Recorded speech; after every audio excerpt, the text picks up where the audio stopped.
One of the things I love about coaching is helping people deal with tricky situations and, in particular, tricky conversations.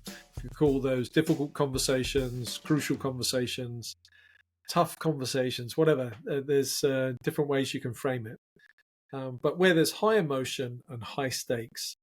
And I think one of the reasons why I love that so much is that I personally find it an area that's quite challenging. I've got a natural conflict aversion. And so I've had to work really hard to find methods that help me to not procrastinate difficult conversations and to then hold them in such a way that is helpful. I remember years ago, for example, having a conversation where I was physically shaking. I can look down at my hands now. I can see them, kind of replay that out. It was a very emotional conversation, but I physically was shaking with the emotion that was running through my body on that day, which I hadn't properly managed before going into that conversation. So what I want to share with you today is a little clip from one of the episodes that we've had. This is one of our bite-sized episodes of the After Dinner Leadership podcast. I want to take you back to a previous episode, share with you a few coaching questions, and also then a couple of tips that I think may be helpful as you prepare to have, whether it's a tricky conversation, a tough conversation. And a key word that I've written on the board behind me here is the word intent. We're going to take a look at that. In fact, episode 19 of the After Dinner Leadership podcast was called Intent Counts More Than Technique.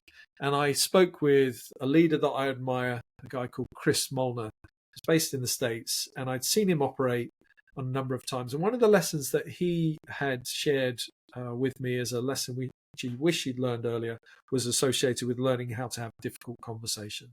The important role as a leader or manager to do that. And I want to share with you a short clip from that episode 19 about his perspective on this. Well, it took me a long time to focus on the right thing. So I think earlier in my career, and again, even relatively recently, you tend to think about how this might impact the other person, like the negative impacts. How am I going to hurt them? And then I think also human nature, we like to avoid confrontation. We like to avoid, like, we want peace, right, in our relationships and with people. And it just took a long time to start to think in terms of, no, this conversation is not about, yeah, I'm going to hurt them maybe in some sense, but it's really more about helping them, right? And in a work environment, sometimes, let's say you have someone who's not performing well, they're not meeting their objectives. You react with, I don't want to cause harm in that they're not good enough or they're not capable, et cetera. And so what grew over time was understanding, no, they want to hear this feedback, even if it's difficult, because without knowing maybe how they're missing the mark or what goals they're not achieving, or maybe have recommendations on how to get there, that's how they're going to get better. That's how they're going to grow as a person and as an employee. And so it's just that mindset, right, of yourself, of saying that's what's important here is and when you've had those conversations under that mindset, as I've grown, as a leader, you kind of walk out of this feeling pretty good about the conversation, and so does the other person. Yeah. It's very rare to have where things come to blows or whatever you call it. It's more once you get through it and it's on the table, then it is a very constructive, conversation about them, and also not just growing as a person for them or what their maybe gaps are, but also perception's reality.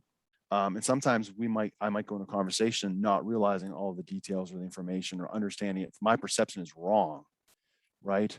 And so that's another facet of this, right? Is if you don't open those conversations and have those conversations, then in your mind, you start to stew over it. Again, then come in the ill intent, the negative intent. You're assuming that they have, which they don't. It could lead to gossip in the workplace, which is just detrimental. So just a lot of ramifications for not having open and honest conversations. I love this idea that the intent is to help, not to harm. And thank you, Chris, for sharing your wisdom there. I want to share with you a few coaching questions, self-coaching questions that perhaps you're preparing to have a conversation with someone that you're a little bit apprehensive about, or perhaps you've put off a conversation with someone that really needs to be had. There are many questions we could ask. I'm going to ask you three questions here that I hope will help in your preparations, your mental preparations. The first one, what do you really want from this conversation? There's that word really again. Pause, think about it. What do you really want from this conversation? Second question, what do you really want for them?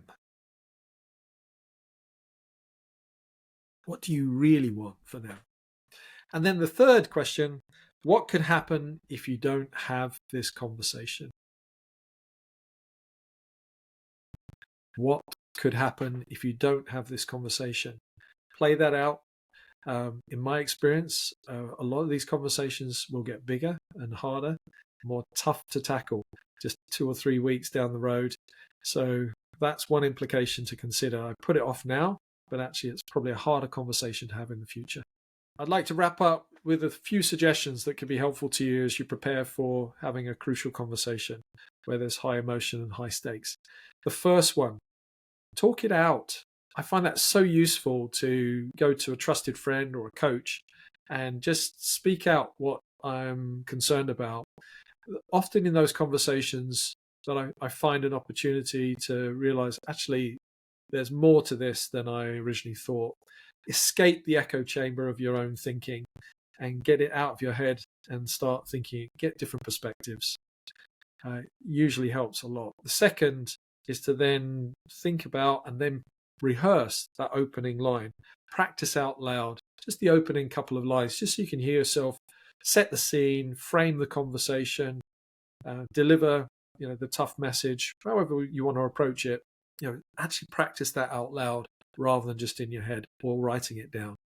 Hear the words. It makes a massive difference for you to include or exclude certain phraseology. And then the third one is start the conversation. Set an appointment or make the call and then just get into it. Make sure your intent is anchored in the right place, thinking about the questions we've just asked. Come back to that intent being in the right place and then just go into the conversation and you'll learn something in the process. I'm not encouraging you to be reckless, but to be courageous. Be courageous, lean into the honest parts of the conversation. I trust that's of some use, dipping in. If you want to find a little bit more detail, then please listen to the full episode. Chris goes on to talk a lot more detail about his experience associated with difficult conversations. And the co-host I had that day was a police constable, Megan, who also has some perspective on what it's like having those conversations when you're patrolling on the beat. Take a listen and please feel free to share this episode with someone who you think would benefit from it. Maybe they're preparing for a difficult conversation and this little reminder would help them a lot. Thanks a lot for listening.